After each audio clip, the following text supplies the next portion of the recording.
Suasana malam itu begitu hening. Di dalam kamarnya yang sederhana, ia dapat dengan jelas mendengar detak jarum jam di dinding kamarnya. Rasa gelisah dan amarah menyelimuti hatinya. Namun, tanpa disangka-sangka, tiba-tiba gumpalan asap masuk melalui bawah celah pintu.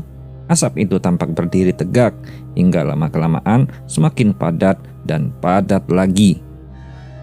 Dan pada akhirnya berubah menjadi sesosok perempuan berambut panjang yang acak-acakan dengan mata merah.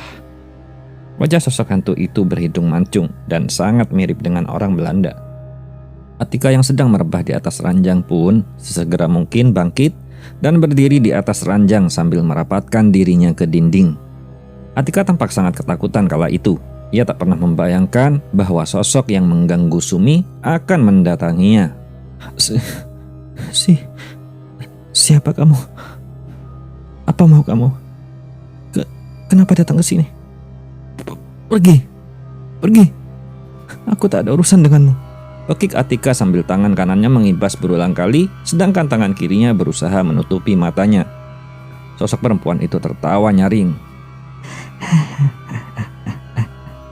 You say you have nothing to do with me? Bullshit. Kau sudah terlanjur ikut campur dengan urusanku. Tolong, jangan bicara dengan bahasa yang tak aku mengerti. Sebenarnya, kamu siapa? Ucap Atika terbata-bata. Sosok itu menatap Atika tajam sambil menyeringai. Tak lama kemudian, ia pun menghilang perlahan sambil berucap. Aku, Clara. Clara?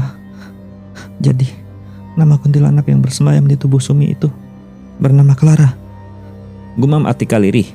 Nama itu seolah menyimpan kekuatan tersendiri, mengingatkan Atika pada sosok dua orang laki-laki yang ia lihat dalam penglihatannya. Aku harus menemukan Yanto. Gumam Atika kepada dirinya sendiri. Dan lebih penting lagi, dukun yang mengirim Clara. Tapi itu bukan tugas yang mudah. Tak ada petunjuk jelas di mana Yanto berada. Ia menghilang begitu saja seperti ditelan bumi. Di sisi lain, Atika semakin yakin bahwa ada kekuatan gelap yang lebih besar dari sekedar kuntilanak biasa yang bekerja di balik ini semua. Namun, siapa dukun yang diduga bertanggung jawab? Dan bagaimana cara menghadapinya? Pagi harinya, pasar kembali ramai.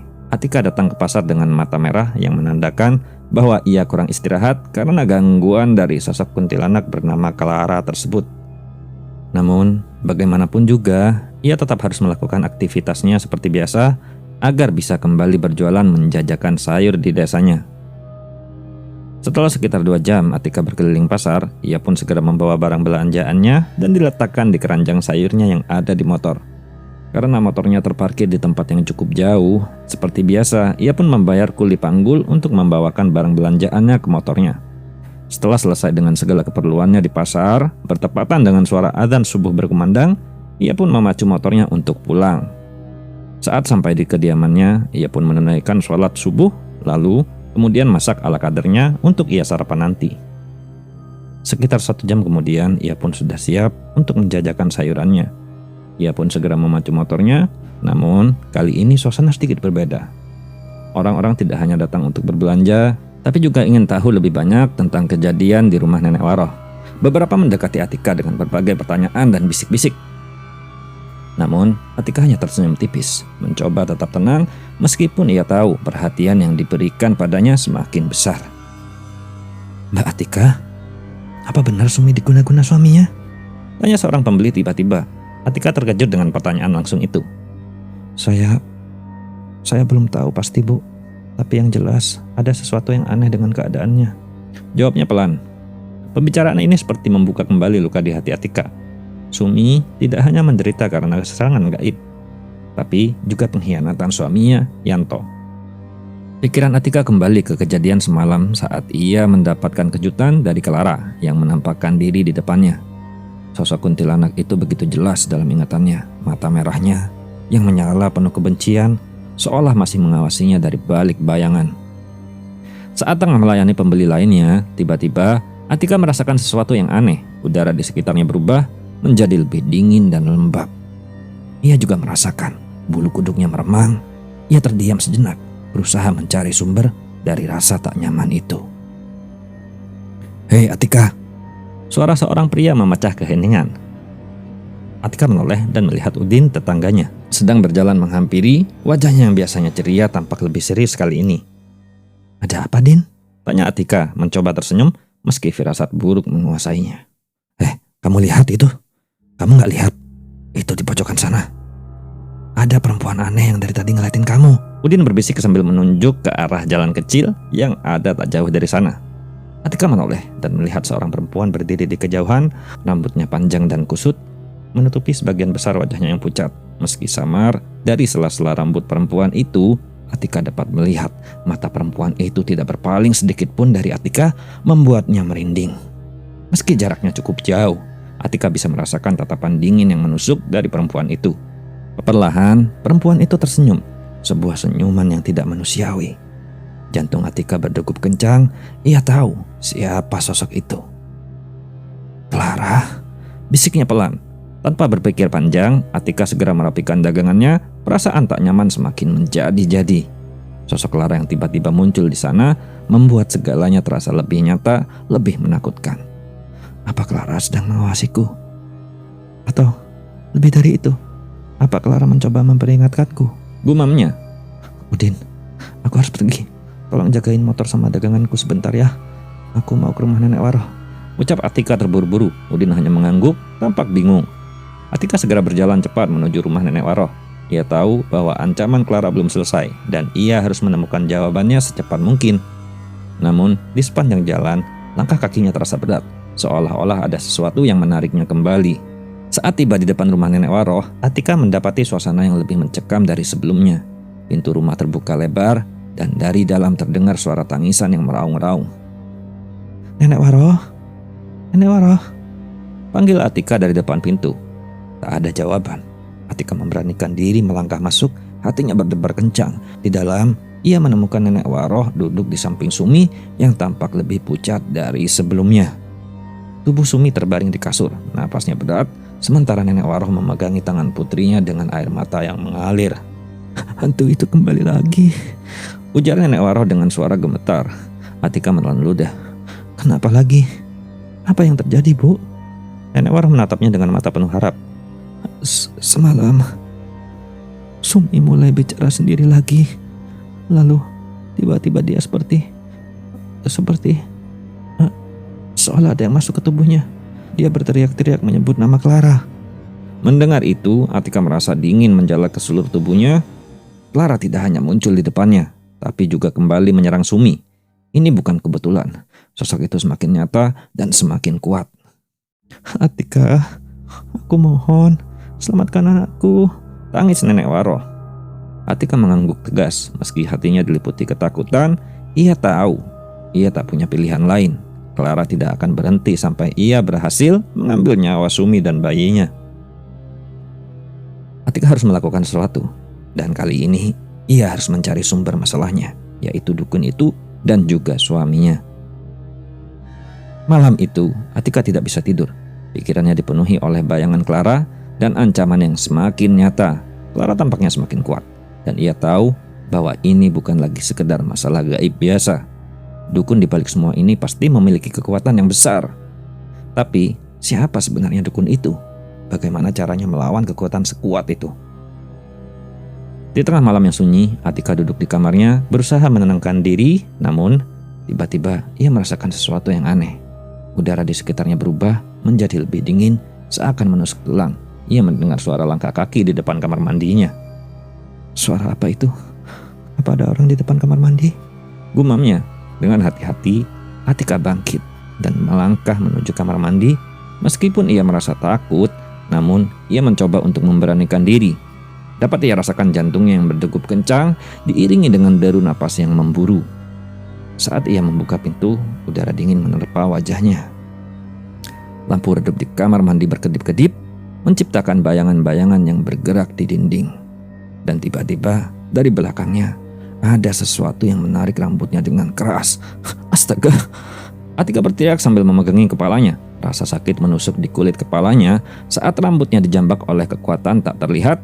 Ia berusaha menarik diri, tapi sesuatu terus menariknya, seolah-olah ingin menariknya ke dalam kegelapan. Atika terjatuh ke lantai, tertarik oleh kekuatan gaib yang tak terlihat. Kepalanya membentur pintu kamar mandi, membuatnya kesakitan. Aduh, apa ini? Teriaknya ketakutan. Samar-samar ia mendengar suara tawa perempuan yang menggema di seluruh ruangan. Clara, gumam Atika, napasnya terengah-engah. Ia tahu Clara mencoba melemahkannya, membuatnya takut agar tidak bisa melawan. Namun Atika yakin dirinya tidak boleh menyerah. Dengan sekuat tenaga, ia meraih pintu dan berusaha bangkit, meskipun tubuhnya masih terasa lemas akibat serangan itu. Aku gak akan kalah, bisiknya pada dirinya sendiri. Atika pun kembali ke kamarnya dan segera mengganti pakaiannya yang basah setelah jatuh di kamar mandi. Setelah mengganti pakaiannya, ia pun kembali merebahkan diri. Sungguh sulit baginya untuk terpejam karena ia takut jikalau sosok Clara tiba-tiba muncul kembali dan kemudian menyerangnya. Ia pun mencoba melantunkan doa, memohon perlindungan dari Allah Subhanahu wa Ta'ala, serta memohon petunjuk serta kekuatan untuk menghadapi semua ini. Bibir manisnya terus melantunkan doa dan zikir sembari bersembunyi di balik selimut tebal berwarna biru miliknya. Sekitar 2 jam setelah kejadian di kamar mandi, Atika pun mulai mengantuk dan akhirnya terlelap. Saat ia baru saja terlelap, ia merasakan dirinya berjalan di suatu tempat yang tak ia kenali.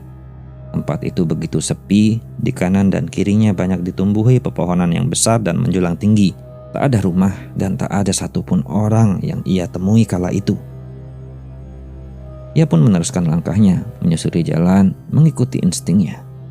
Sesampainya di sebuah persimpangan, ia dibuat terkejut dengan kemunculan seorang kakek tua, wajahnya tak asing. Ia pernah bertemu dengan kakek itu sebelumnya. Atika pun mempercepat langkahnya menghampiri kakek tersebut. Mbah yang waktu itu hampir ketabrak mobil kan? Tanya Atika. Kakek tersebut mengangguk lalu tersenyum. Tak lama, kakek itu menunjuk ke depan, ke bawah sebuah pohon. 2 orang laki-laki tampak duduk berhadapan di dekat perapian. Keduanya tampak menyatukan kedua telapak tangan mereka masing-masing.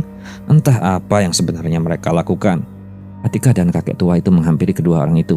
Tapi anehnya, mereka seolah tak menyadari kehadiran Atika dan kakek tua itu.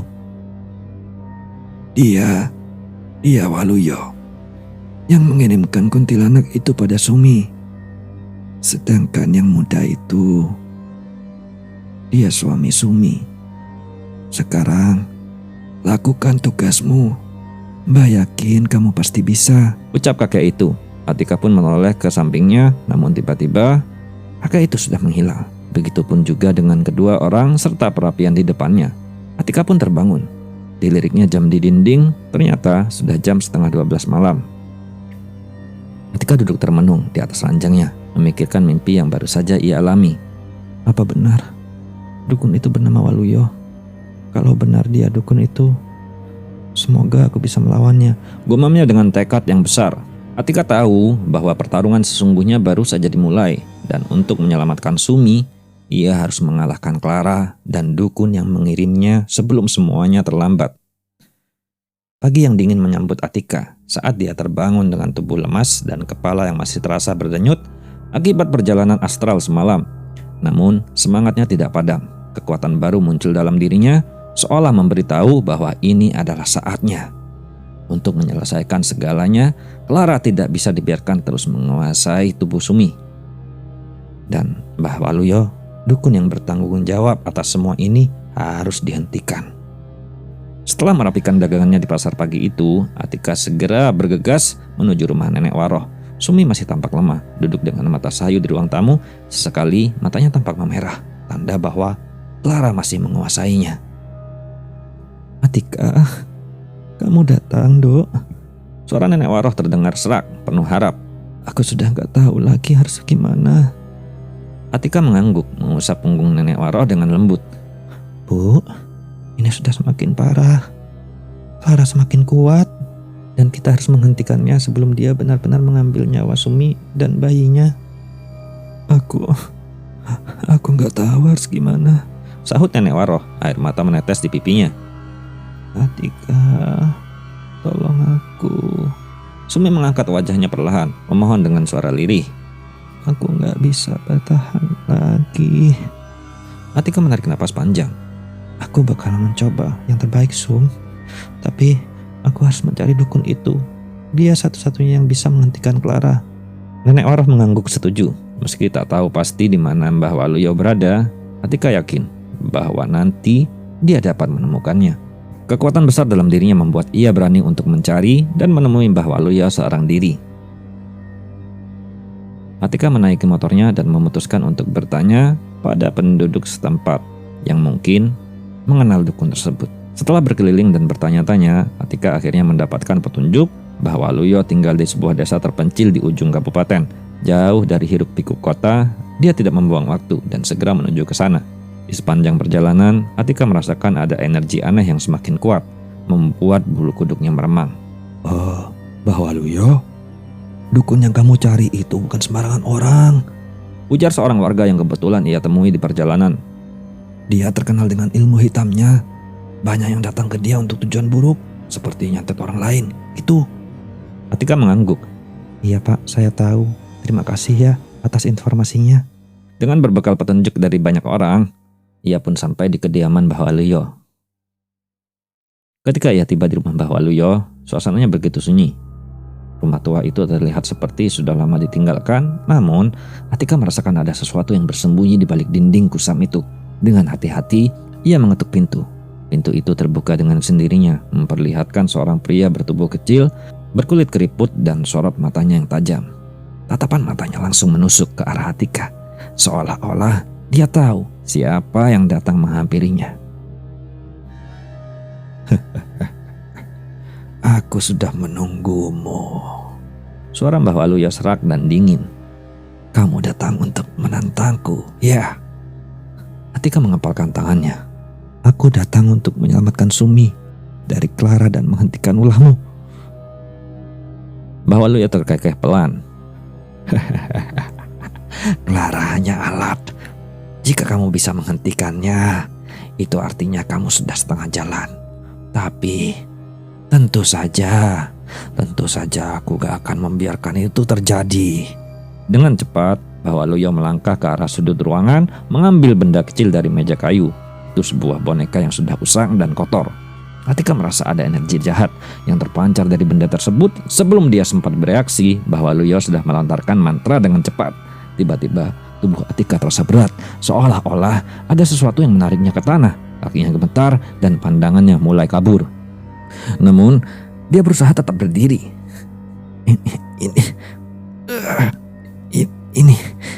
Ini belum selesai. Gumam Atika dengan napas terengah. Dia mulai mengingat kekuatan yang diberikan padanya saat menyelamatkan kakek misterius beberapa minggu lalu. Dengan fokus yang kuat, Atika membisikkan doa-doa dalam hatinya. Suara doa itu, meskipun pelan, terasa semakin kuat dalam pikirannya. Tubuhnya mulai terasa lebih ringan, dan energi gelap yang mencoba menekannya berangsur-angsur melemah. Atika tahu ini adalah kesempatan terakhirnya. Mbah Waluyo mendesis marah, lalu melemparkan boneka itu ke arah Atika. Namun Atika segera meraih botol air di sakunya yang sudah dia bacakan doa sejak perjalanan ke sini. Tanpa ragu, dia menyiramkan air itu ke boneka tersebut.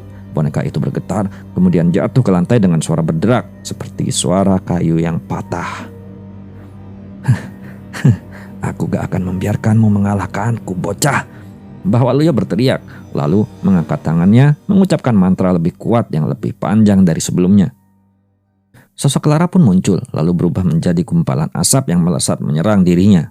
Namun, kali ini Atika sudah siap. Dia merasakan kekuatan dari dalam dirinya membesar. Dengan kedua tangannya, seolah-olah energi dari Clara mulai berbalik ke arah Mbah Waluyo. Dia mulai membacakan doa dengan suara yang semakin lantang, memperkuat perlawanannya. Tiba-tiba, angin kencang berhembus di dalam ruangan, membuat benda-benda berjatuhan dan pintu berderak-derak. Mbah Waluyo tampak terguncang dan mantra yang dia lontarkan mulai kehilangan kekuatannya. Dengan sekali hentakan, ketika menyatukan energi terakhirnya, "Kembalikan semua ajianmu," teriaknya. Seketika, kekuatan yang Mbah Waluyo kirimkan berbalik menghantam tubuh pria tua itu dengan dahsyat. Mbah Waluyo terjerembab ke belakang, tubuhnya bergetar hebat sebelum jatuh ke lantai. Tubuhnya tampak lemah, namun ia masih hidup. Saat Atika melangkah maju, Mbah Waluyo mengaku kalah. Ia mengakui kehebatan Atika.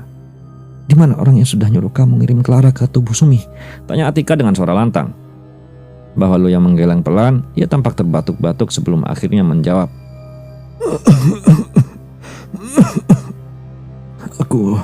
Aku nggak tahu. Ada banyak orang yang datang ke sini. Mana mungkin aku hafal? Ujarnya lemah.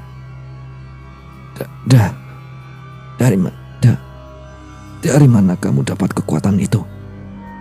Wasir, apa kamu murid dari Wasir? Atika tampak bingung. Hah? Wasir? Apa maksudmu? Ambeien, aku gak tahu apa yang kamu maksud. Atika tak mau ambil pusing dengan pertanyaan Mbah Waluyo.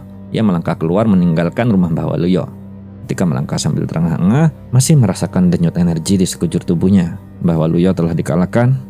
Tapi, apakah ini akhir dari Clara?